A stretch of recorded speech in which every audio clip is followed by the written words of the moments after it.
Hey guys, I'm going to show you how to restrict someone on Instagram. So to start, open Instagram app.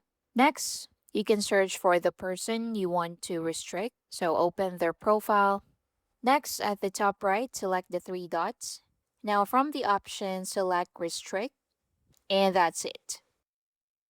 If you want to unrestrict that someone, just click the three dots again in the top right corner and click unrestrict. And that's basically it.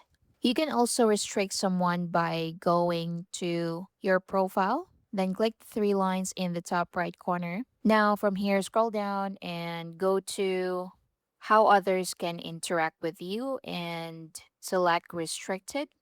Click next. So you can click the search bar and search for their username, then tap unrestrict or tap restrict. So, for example, this one right here, or we can click the search bar and search for that person. Then click restrict, and that's it. If you want to unrestrict them, just click unrestrict, just like so, and that's it. So when you restrict someone, their comments on your post are only visible to them unless you approve them. Their must just go to your message request instead of your main inbox, and they can see when you're active or whether you've read their messages. They can still view your public posts and stories unless you also hide your stories or block them. And that's it. Thank you for watching.